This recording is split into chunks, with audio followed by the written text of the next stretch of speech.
औज़ुबिल्लाहिमिनश्शैतानिर्रजीम बिस्मिल्लाहिर्रहमानिर्रहीम। Dear students, अस्सलाम वालेकुम। This is Taimur Hameed and you are watching me on my YouTube channel Universe of Physics. Students, आज हम second year physics का chapter number 12 start करेंगे, जो कि हमारे पास करंट इलेक्ट्रिसिटी है। अब इससे पहले हमने चैप्टर नंबर 11 में डिटेल से डिस्कशन की थी इलेक्ट्रोस्टैटिक्स के बारे में, जिसमें हमने चार्ज के बारे में क्या की थी, डिस्कशन की थी। तो आज भी हम अपनी डिस्कशन का स्टार्ट चार्ज से ही लेंगे, ठीक है। तो सबसे पहले जो हमारे पास चार्ज है, इसके बारे में हमने डिटेल डिस्कशन किया है कि हमें पता है कि हमारे पास दो तरह का चार्ज होता है, पॉजिटिव चार्ज होता है, नेगेटिव चार्ज होता है, ठीक है। जो हमारे पास सेम चार्जेस होते हैं वो एक दूसरे को रिपेल करते हैं, जो हमारे पास अपोजिट चार्जेस होते हैं वो एक दूसरे को अट्रैक्ट करते हैं एक ख़ास फोर्स के साथ। इसी तरह हमने चार्ज के बारे में डिस्कशन की थी कि चार्ज को किसी भी ऑब्जेक्ट के ऊपर हम कैसे डिपॉजिट करते हैं। तो बेसिकली हमारे पास चार्ज जो होता है वो दो तरह की कंडीशन में होता है। जो हमारे पास चार्ज होता है उसकी दो तरह की कंडीशन होती हैं। एक हमारे पास चार्ज एट रेस्ट और दूसरा चार्जेस इन मोशन। तो यहाँ से हम चार्ज को डिस्कस करेंगे, चार्ज एट रेस्ट और चार्ज इन मोशन। अब देखें, जो हमारे पास चार्ज एट रेस्ट की जब हम बात करते हैं तो इसके बारे में हम अपने प्रीवियस चैप्टर में डिटेल से डिस्कस क्या हैं। यानी जब चार्जेस एट रेस्ट होते हैं तो उसको हम जिस फिज़िक्स की ब्रांच में डिस्कस करते हैं वो हमारे पास क्या होती है, इलेक्ट्रोस्टैटिक्स होती है। वो हमारे पास क्या होती है, इलेक्ट्रोस्टैटिक्स। यानी कि चार्जेस एट रेस्ट हमारे पास हमने किस में डिस्कस किया था, इलेक्ट्रोस्टैटिक्स में डिस्कस किया था, इलेक्ट्रोस्टैटिक्स में। अब इसी तरह जो चार्जेस इन मोशन है, जो हमारे पास चार्जेस इन मोशन है, तो चार्जेस की मोशन भी हमारे पास दो तरह की होती है। चार्जेस की मोशन भी हमारे पास कितनी तरह की होती है, दो तरह की होती है। एक होती है हमारे पास यूनिफॉर्म मोशन, यूनिफॉर्म मोशन, और दूसरी हमारे पास होती है वेरिएबल मोशन, वेरिएबल मोशन।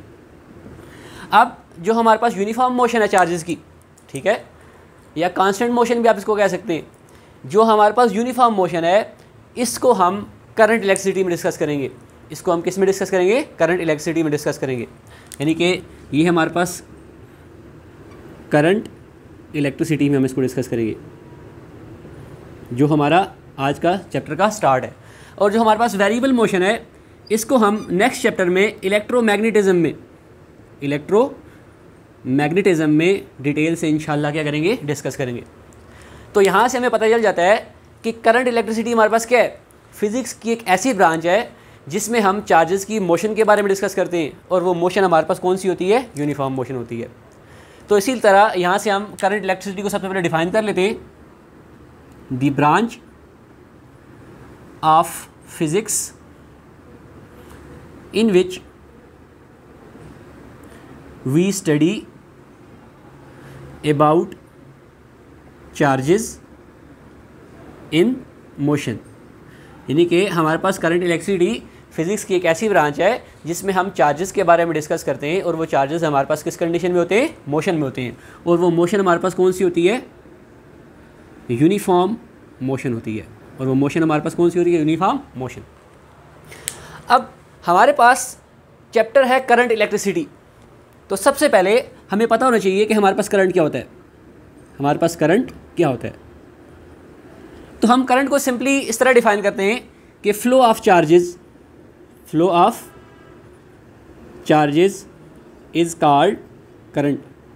यानी जब हमारे पास चार्जेस फ्लो करते हैं किसी भी कंडक्टर के क्रॉस, तो उसको हम क्या कहते हैं, फ्लो ऑफ चार्जेस को करंट कहते हैं।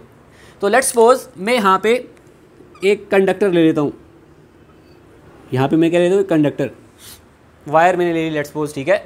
अब इस वायर को जब हम इसके दोनों एंड्स को जब हम सोर्स ऑफ पोटेंशियल डिफरेंस से यानी वोल्टेज प्रोवाइड करेंगे इस कंडक्टर के दोनों एंड्स के अक्रॉस, तो इस कंडक्टर्स के अंदर जो हमारे पास चार्जेस होंगे, ठीक है, वो फ्लो करना स्टार्ट कर देंगे। जो चार्जेस होंगे वो क्या करना स्टार्ट कर देंगे, फ्लो करना स्टार्ट कर देंगे।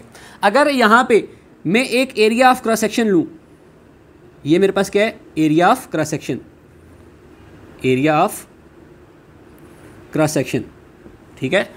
तो इस एरिया ऑफ क्रॉस सेक्शन के अलॉन्ग जो हमारे पास चार्जेस फ्लो करेंगे, जब हमारे पास चार्जेस क्या करेंगे, फ्लो करेंगे, तो उसको फ्लो ऑफ चार्जेस को हम क्या कहेंगे, करंट कहेंगे। तो यहाँ से हम करंट को डिफाइन कर सकते हैं, the rate of flow of charge through a certain area of cross section in of a conductor is called current. तो यहाँ से हम करंट को कैसे डिफाइन कर सकते हैं, the rate of flow of charges through a certain area of cross section in a conductor is called electric current, is called electric current। यानी कि जब हमने इस कंडक्टर के क्रॉस पोटेंशियल डिफरेंस अप्लाई किया इसके दोनों एंड्स के क्रॉस, तो इस क्रॉस सेक्शनल एरिया से जो मैंने certain area of cross section लिया, इस क्रॉस सेक्शन एरिया से जब हमारे पास चार्जेस फ्लो करेंगे तो उस rate of flow of charges को इस certain area of cross section में हम क्या कहेंगे कि हमारे पास क्या फ्लो कर रहा है, करंट फ्लो कर रहा है। अब जो हमारे पास बुक में एक वर्ड दिया गया है स्टेडी करंट, स्टेडी करंट। तो स्टेडी का मतलब है यूनिफॉर्म, ठीक है। अब स्टेडी करंट को हम कैसे डिफाइन करेंगे, यानी ऐसा करंट जिसमें हमारे पास मैग्नीट्यूड क्या रहे, कांस्टेंट रहे, ठीक है। The current in which magnitude does not remain change, ठीक है। तो हम यहाँ से इसको डिफाइन कर सकते हैं, the current in which magnitude is not changing, यानी ऐसा करंट जिसमें हमारे पास करंट का मैग्नीट्यूड थ्रू आउट चेंज ना हो, उस करंट को हम क्या कहते हैं, स्टेडी करंट कहते हैं। जब मैग्नीट्यूड चेंज नहीं होगा तो इट्स मीन हमारे पास जो करंट है वो हमारे पास क्या होगा, यूनिफॉर्म होगा, कांस्टेंट होगा। या हम इसको इस तरह भी डिफाइन कर सकते हैं, the continuous flow of charges यानी electrons is called steady current, is called steady current. यानी जो हमारे पास कंटिन्यूस फ्लो ऑफ चार्जेस होते हैं उनको भी हम क्या कहते हैं, जब चार्जेस हमारे पास कंटिन्यूसली फ्लो करते हैं, ठीक है, सेम मैग्नीट्यूड के साथ, तो उसको हम क्या कहते हैं, स्टेडी करंट कहते हैं, उसको हम क्या कहते हैं, स्टेडी करंट कहते हैं। अब देखें जो हमारे पास करंट है, ठीक है, अब इसकी अगर हम मैथमेटिकल फॉर्म की तरफ जाएं, मैथमेटिकली करंट जो हमारे पास होता है, करंट ये हमारे पास क्या होता है, फ्लो ऑफ चार्जेस। करंट हमारे पास क्या होता है, flow of charges through a certain area of cross section, यानी the rate of flow of charge को हम टाइम से रिप्रेजेंट करते हैं, यानी तो फिर हमारे पास करंट क्या हो जाता है, चार्जेस पर यूनिट टाइम। अब देखिए करंट को हम रिप्रेजेंट करते हैं आई से, करंट को हम किससे रिप्रेजेंट करते हैं, आई से। चार्ज को रिप्रेजेंट करते हैं हम क्यू से, और टाइम को रिप्रेजेंट करते हैं टी से। तो हमारे पास जो मैथमेटिकल फॉर्म आती है करंट की वो क्या आ जाती है, I is equal to Q by T, I is equal to Q by T. अब इसी तरह अब इसी मैथमेटिकल फॉर्म से हम इसकी ऐसे यूनिट की तरफ जा रहे हैं, तो देखें चार्ज है, चार्ज की यूनिट क्या है, कूलम, चार्ज की यूनिट क्या है, कूलम, और टाइम की यूनिट क्या है हमारे पास, सेकंड। तो हमारे पास क्या आ जाता है, कूलम्स पर सेकंड, हमारे पास क्या आ जाता है, कूलम पर सेकंड। और ये जो मेरे पास कूलम पर सेकंड होता है ये मेरे पास इक्वल होता है एम्पेयर के, किसके इक्वल होता है, एम्पेयर के, जिसको हम रिप्रेजेंट किससे करते हैं, कैपिटल ए से। जो आप स्टार्ट में क्लास 9 में भी डिस्कस करके आए हैं और क्लास फर्स्ट ईयर में भी डिस्कस करके आए हैं कि हमारे पास जो करंट है एक बेस क्वांटिटी है और उसकी यूनिट हमारे पास क्या है, एम्पेयर है। तो इट्स मीन कि हमारे पास करंट है, ठीक है, इसकी ऐसा यूनिट हमारे पास क्या है, एम्पेयर, और एम्पेयर हमारे पास इक्वल किसके होता है, कूलम्स पर सेकंड के। अगर आपसे कोई कहे डिफाइन एम्पेयर, एम्पेयर को डिफाइन करें, तो हम एम्पेयर को कैसे डिफाइन करेंगे जी, यहाँ से हम एम्पेयर की भी डेफिनेशन लिख लेते हैं। अब देखें यहाँ पे एम्पेयर मेरे पास किसके इक्वल है, कूलम्स पर सेकंड, कूलम्स पर सेकंड, ठीक है। तो यहाँ से एम्पेयर को कैसे आप डिफाइन करेंगे, if 1 coulomb charge passing through a certain area of cross section in 1 second then current is said to be 1 ampere. यानी कि जब हमारे पास किसी भी certain area of cross section के अलॉन्ग 1 कूलम चार्ज फ्लो करेगा, कितने सेकंड में, 1 सेकंड में, तो उस वक्त करंट हमारे पास क्या होगा, 1 एम्पेयर होगा। तो यहाँ से हम डिफाइन कर सकते हैं, if 1 coulomb charge flows through a certain area of cross section in 1 second then current is said to be 1 ampere. तो उसका करंट हमारे पास क्या होगा, 1 एम्पेयर होगा। तो यहाँ से हम इसको लिख सकते हैं, 1 ampere is equal to 1 coulomb into 1 second. ये हमारे पास क्या आ गई, एम्पेयर की डेफिनेशन आ गई। अब देखें, जो हमारे पास डिफरेंट मटेरियल्स होते हैं, जो हमारे पास क्या होते हैं, डिफरेंट मटेरियल्स, उनमें हमारे पास करंट डिफरेंट तरह से फ्लो करता है। जो हमारे पास डिफरेंट मटेरियल्स होते हैं उनमें करंट हमारे पास डिफरेंट तरह से फ्लो करता है। जिस तरह हम अगर यहाँ पे मेटल्स की बात करें, यहाँ पे किसी बात करें मेटल्स की, ठीक है, सबसे पहले हम किसको लेते हैं, मेटल्स को। अब मेटल्स में जो करंट फ्लो करता है वो हमारे पास फ्री इलेक्ट्रॉन्स की वजह से करता है, due to free electrons, due to free electrons, ठीक है। मेटल्स में हमारे पास करंट किसकी वजह से फ्लो करता है, फ्री इलेक्ट्रॉन्स की वजह से फ्लो करता है। इसी तरह अगर हम लिक्विड और गैसेस की बात करें, लिक्विड्स और गैसेस की बात करें, तो लिक्विड और गैसेस में जो हमारे पास करंट फ्लो करता है वो due to positive and negative ions की वजह से करता है, ठीक है। किसकी वजह से करता है जी, due to positive and negative ions, due to positive and negative ions. इसी तरह हम सेमीकंडक्टर की अगर बात करें, सेमीकंडक्टर, ठीक है, तो सेमीकंडक्टर डिवाइसेस जो हमारे पास होती हैं, इस तरह हमारे पास डायोड होता है, ठीक है, सेमीकंडक्टर एक डिवाइस है। इनके अंदर जो हमारे पास करंट फ्लो करता है वो इलेक्ट्रॉन होल पेयर्स की वजह से करता है। किसकी वजह से करता है जी, current flows due to electron hole pairs. अब ये जो मेरे पास इलेक्ट्रॉन होल पेयर है, ठीक है, अब होल पेयर से मुराद कि deficiency of electron, deficiency of electrons, ये आप इंशाल्लाह नेक्स्ट जो हमारे पास चैप्टर आएगा, चैप्टर नंबर 16, ठीक है, जिसमें हम सेमीकंडक्टर को डिस्कस करेंगे, उसमें हम इलेक्ट्रॉन होल पेयर्स के बारे में डिटेल से डिस्कस करेंगे, ठीक है। यहाँ पे आपको पता होना चाहिए कि इलेक्ट्रॉन होल पेयर्स का मतलब है जस्ट डेफिशिएंसी ऑफ इलेक्ट्रॉन्स। तो डिफरेंट मटेरियल्स को हमने लिया, मेटल्स को भी लिया, लिक्विड और गैसेस को भी लिया, सेमीकंडक्टर्स को भी लिया, तो इसमें हमारे पास जो करंट का फ्लो है, ठीक है, वो डिफरेंट तरीके से होता है। मेटल्स में मैंने आपको बताया कि मेटल्स में हमारे पास जितने भी मेटल्स हैं, copper, aluminium, silver, gold etcetera, जितने भी मेटल्स हैं, उनमें हमारे पास करंट हमेशा किसकी वजह से फ्लो करता है, फ्री इलेक्ट्रॉन्स की वजह से फ्लो करता है। इसी तरह जो हमारे पास लिक्विड और गैसेज हैं, उनके अंदर जो हमारे पास करंट फ्लो करता है वो पॉजिटिव और नेगेटिव आयंस की वजह से करता है।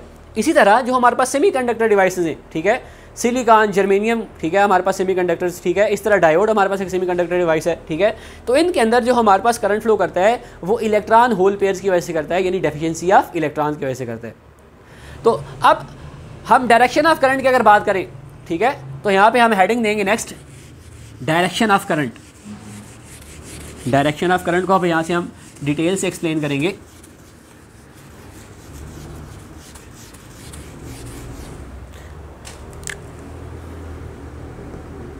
Direction of current.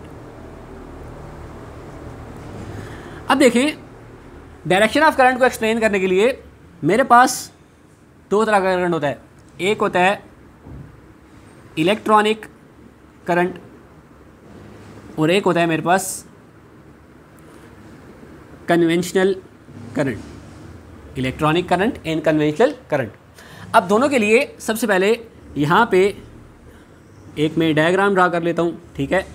ये मैंने एक कंडक्टर लिया, वायर भी आप इसको कह सकते हैं, ठीक है, इसके दोनों एंड्स को हमने पोटेंशियल अप्लाई कर दिया, ठीक है। इसी तरह यहाँ पे भी कन्वेंशनल करंट में भी एक हम कंडक्टर लेते हैं जिसके दोनों एंड्स के क्रॉस हम क्या अप्लाई कर देते हैं, पोटेंशियल अप्लाई करते हैं।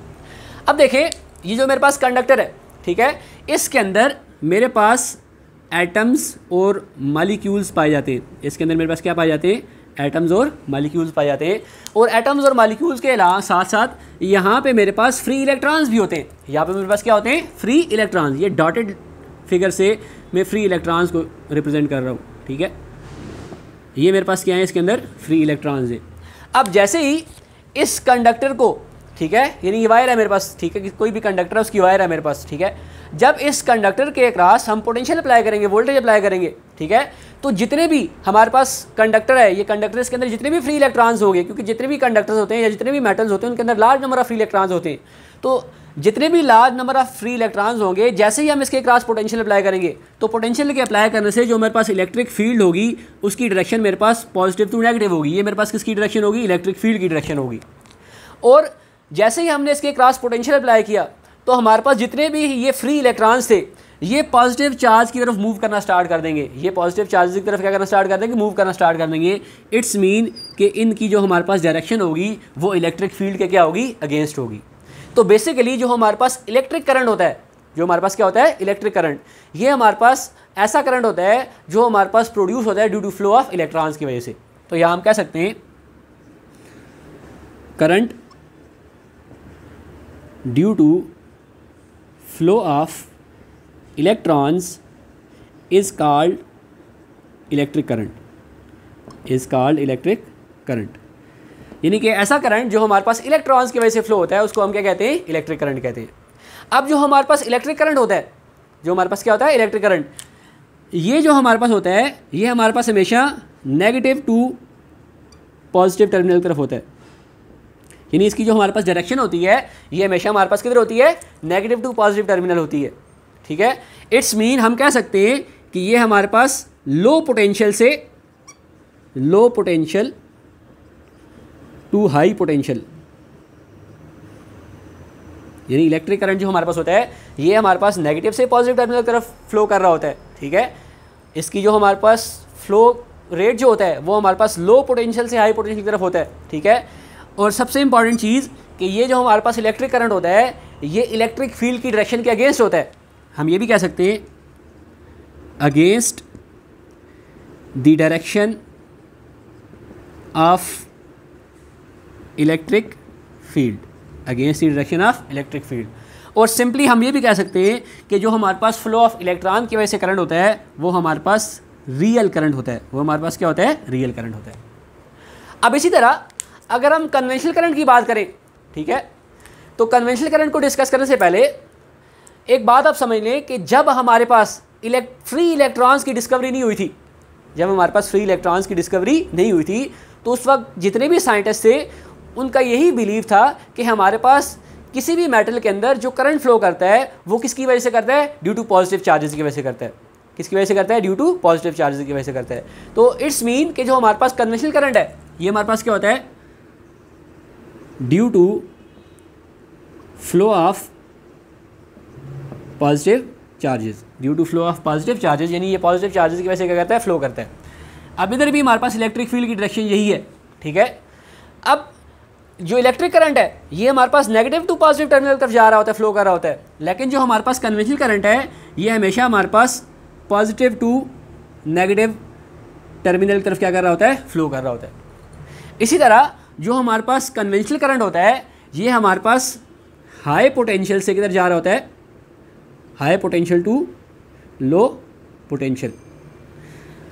अब इस तरह हम इसको ये भी कह सकते हैं कि कन्वेंशनल करंट की जो हमारे पास डायरेक्शन होती है वो हमेशा in the direction of electric field होती है, उसकी डायरेक्शन हमारे पास किधर होती है, इलेक्ट्रिक फील्ड की डायरेक्शन की तरफ होती है। ठीक है, या हम ये भी कह सकते हैं this current is conventional, this current is conventional current, ये करंट हमारे पास क्या होता है, कन्वेंशनल करंट होता है।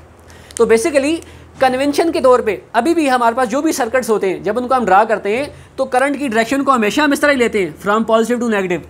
लेकिन एक्चुअल में जितने भी मेटल्स होते हैं उनके अंदर जो हमारे पास करंट होता है, फ्लो कर रहा होता है, उसकी डायरेक्शन हमेशा हमारे पास किधर होती है, opposite to the direction of electric field होती है। और वो करंट हमारे पास किसकी वजह से फ्लो कर रहा होता है, इलेक्ट्रॉन्स की वजह से फ्लो कर रहा होता है। अर्लियर जब हमारे पास फ्री इलेक्ट्रॉन्स की डिस्कवरी नहीं हुई थी तो उस वक्त हम यही जो साइंटिस्ट थे उनकी यही मानना था कि हमारे पास जितने भी मटेरियल्स हैं उनके अंदर करंट हमारे पास किसकी वजह से होता है, ड्यू टू पॉजिटिव चार्जेस की वजह से फ्लो करता है। लेकिन जैसे ही फ्री इलेक्ट्रॉन्स की डिस्कवरी हुई तो वहाँ पे फिर ये बात डिसाइड होगी, वहाँ पे ये बात प्रूव होगी कि हमारे पास मेटल्स या जो होते हैं, जितने भी मेटल्स होते हैं, जितने भी कंडक्टर्स होते हैं, उनके अंदर फ्री इलेक्ट्रॉन्स भी पाए जाते हैं। तो करंट बेसिकली उन फ्री इलेक्ट्रॉन्स की वजह से क्या करता है, फ्लो करता है। तो एज ए कन्वेंशन के तौर पे आज भी हम जो भी सर्किट ड्रा करते हैं उसमें हम करंट को कन्वेंशनली यही कहते हैं कि पॉजिटिव से नेगेटिव की तरफ फ्लो कर रहा है। लेकिन एक्चुअल में हमारे पास क्या होता है, जितने भी कंडक्टर्स होते हैं उनके अंदर हमारे पास क्या होता है, फ्री इलेक्ट्रॉन्स की वजह से करंट फ्लो कर रहा होता है। और बाकी जो मटेरियल्स होते हैं, जिस तरह हम लिक्विड और गैसेस की बात की, उसमें पॉजिटिव और नेगेटिव आयंस दोनों की वजह से फ्लो कर रहा होता है। और इस तरह हमने सेमीकंडक्टर्स की बात की, उसमें हमारे पास इलेक्ट्रॉन होल पेयर की वजह से करंट फ्लो कर रहा होता है। तो बेसिकली ये था हमारे पास डिफरेंस इलेक्ट्रिक करंट और कन्वेंशनल करंट में। इसके बारे में आपको अच्छी तरह से मालूमात होनी चाहिए इंशाल्लाह। अब इसके बाद हम डिस्कस करते हैं सोर्सेज ऑफ करंट के बारे में। ठीक है, सोर्सेज ऑफ करंट। अब जो हमारे पास करंट के सोर्सेज हैं, सबसे पहला सोर्स हमारे पास जनरेटर्स, ठीक है, हम यहाँ पे लिख सकते हैं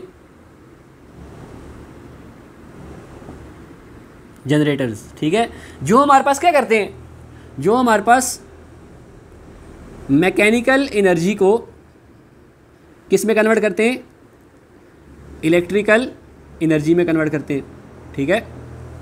इसी तरह इसके बाद हम एग्जांपल सोर्सेज ऑफ करंट में हम लिख सकते हैं cell are battery, cell are battery. अब इनका क्या पर्पस होता है, इनका क्या फंक्शन होता है, ये क्या करते हैं, सेल या बैटरी हमारे पास क्या करते हैं, केमिकल एनर्जी को कन्वर्ट करते हैं इलेक्ट्रिकल एनर्जी में। इसी तरह हम यहाँ पे सोलर सेल्स की भी बात कर सकते हैं, ठीक है। जो सोलर सेल्स होते हैं उनका क्या पर्पस होता है, वो हमारे पास सनलाइट को कन्वर्ट कर रहे होते हैं इलेक्ट्रिकल एनर्जी में, ठीक है। इस तरह एक और आप सोर्सेज ऑफ करंट कह सकते हैं थर्मोकपल्स, थर्मोकपल्स ये हमारे पास क्या करते हैं जी, हीट एनर्जी को कन्वर्ट कर रहे होते हैं इलेक्ट्रिकल एनर्जी में, इलेक्ट्रिकल एनर्जी में क्या कर रहे होते हैं, कन्वर्ट कर रहे होते हैं। तो ये हमारे पास डिफरेंट सोर्सेज हैं, जिसमें हमने जनरेटर्स की बात कर दी, जिसमें हमने सेल या बैटरी की बात कर दी, जिसमें हमने सोलर सेल्स की बात की, जिसमें हमने थर्मोकपल्स की बात की। अब यहाँ पे जो मेरे पास ये जनरेटर है, जो मेरे पास ये सेल या बैटरी है, या जो मेरे पास सोलर सेल्स हैं, ये सारे के सारे हमारे पास क्या कमर्शियल यूज़ में, ये सारे के सारे जो हमने डिस्कस किए यहाँ पे ये तीन, ठीक है, जनरेटर, सेल या बैटरी, सोलर सेल, ये हमारे पास क्या है जी, ये किस कमर्शियल यूज़ में, कमर्शियल यूज़ में होते हैं हमारे पास, ठीक है। इसी तरह जो हमारे पास ये थर्मोकपल है, ये हमारे पास कमर्शियल यूज़ में नहीं होता, ये हमारे पास कमर्शियल यूज़ में नहीं होता, ये हमारे पास यूज़ होता है as a sensor in different equipments, in different equipments, यानी डिफरेंट इक्विपमेंट्स में ये सेंसर के तौर पे यूज़ हो रहा होता है, और ये करता क्या है, हमारे पास बेसिकली हीट एनर्जी को इलेक्ट्रिकल एनर्जी में क्या करता है, कन्वर्ट करता है। अब इसके बाद फर्दर हम डिस्कशन की तरफ जाएंगे कि हमारे पास हमने करंट को डिस्कस किया, इलेक्ट्रिक करंट को, ठीक है, उसकी हमने ऐसे यूनिट भी एक्सप्लेन की, उसकी मैथमेटिकल फॉर्म भी एक्सप्लेन की, ठीक है। अब हमने ये बताना है कि करंट हमारे पास कौन सी क्वांटिटी है, ये हमारे पास स्केलर है या वेक्टर है, ठीक है। तो उसको डिस्कस करने के लिए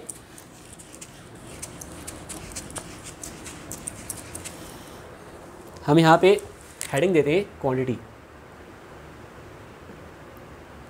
बेसिकली अब देखिए करंट की अगर हम बात करें तो करंट में हमारे पास मैग्नीट्यूड भी होता है और डायरेक्शन भी होती है। करंट में हमारे पास मैग्नीट्यूड भी होता है और क्या होती है, डायरेक्शन भी होती है।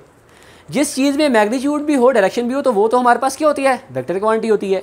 लेकिन but current is not a vector quantity, लेकिन करंट जो है हमारे पास वो वेक्टर क्वांटिटी नहीं है। क्यों? कि करंट जो हमारे पास है it does not obey vector law of addition, ये वेक्टर लॉ ऑफ एडिशन को ओबे नहीं करता। वेक्टर लॉ ऑफ एडिशन से मुराद हेड टू टेल रूल, या आप ये भी कह सकते हैं parallelogram law of addition, parallelogram law of addition, ठीक है। ये इन चीज़ों को ओबे नहीं करता। जब ये इन चीज़ों को ओबे नहीं करेगा, जब कोई भी हमारे पास क्वांटिटी, ऐसी क्वांटिटी जो वेक्टर लॉ ऑफ एडिशन को ओबे ना करे, बेशक उसमें मैग्नीट्यूड भी हो, डायरेक्शन भी हो, तो फिर वो हमारे पास वेक्टर नहीं कहलाती, वो फिर हमारे पास क्या होती है, स्केलर क्वांटिटी कहलाती है। तो जब ये वेक्टर लॉ ऑफ एडिशन को ओबे नहीं करेगा तो ये हमारे पास बेसिकली क्या होगा, it acts like a scalar quantity. ये किस तरह एक्ट करेगा, स्केलर क्वांटिटी के तौर पे एक्ट करेगा, ठीक है। अब लेट्स सपोज मेरे पास ये एक वायर है, लेट्स सपोज जिससे मेरे पास 5 एम्पेयर करंट फ्लो कर रहा है, दूसरी वायर है इस डायरेक्शन में है जिससे मेरे पास 8 एम्पेयर करंट फ्लो कर रहा है। इन दोनों वायर्स के दरमियान अगर मेरे पास एंगल 30 डिग्री है, तो जब हम नेट करंट फाइंड करेंगे तो हम 5 एम्पेयर प्लस 8 एम्पेयर सिंपली क्या कह देंगे, 13 एम्पेयर हमारे पास क्या हो रहा है, करंट फ्लो कर रहा है। यहाँ पे हम एंगल वगैरह को डिस्कस नहीं करेंगे, क्यों, हमारे पास वेक्टर लॉ ऑफ एडिशन जो है करंट वो फॉलो नहीं करता, ठीक है। तो हम यहाँ पे ये भी लिख सकते हैं नो इफेक्ट ऑफ एंगल, यानी करंट के अंदर हमारे पास एंगल का कोई भी इफेक्ट नहीं होता। अब ये तो हमारे पास एक स्केलर क्वांटिटी है, लेकिन जब आप एडवांस फिजिक्स पढ़ेंगे, हायर क्लासेस की फ़िज़िक्स, जिस तरह हम बीएससी या एमएससी की फ़िज़िक्स में हम डिस्कस करेंगे, ठीक है, या बीएस लेवल की, एमएस लेवल की फ़िज़िक्स डिस्कस करेंगे, तो उसमें हमारे पास जो करंट होता है, ठीक है, उसमें करंट के बारे में बताया गया है कि it is a tensor quantity. ये हमारे पास एक है टेंसर क्वांटिटी है, जो इंशाल्लाह आप हायर क्लासेस में जाके करेंगे, डिस्कस करेंगे। तो अगर एमसीक्यूज़ में आ जाए कि करंट हमारे पास कौन सी क्वांटिटी है, तो अगर स्केलर वेक्टर दिया हो तो आपने वहाँ पे स्केलर के ऊपर क्या कर देना है, आमीन कर देनी है। लेकिन अगर वहाँ पे टेंसर क्वांटिटी का डिस्कस किया हो, ठीक है, तो आपने टेंसर को वहाँ पे क्या देनी है, प्रायोरिटी की तौर देनी है, क्योंकि करंट जो बेसिकली हमारे पास है वो टेंसर क्वांटिटी है। जो हम इन लेवल्स पे, इस लेवल पे डिस्कस नहीं करते, वो हायर लेवल्स में जाके हम क्या करते हैं, डिस्कस करते हैं। अब इसी तरह लास्ट में हम करंट्स के इफेक्ट को भी डिस्कस कर देते हैं, ठीक है, कि करंट के हमारे पास क्या क्या इफेक्ट होते हैं। Effects of current,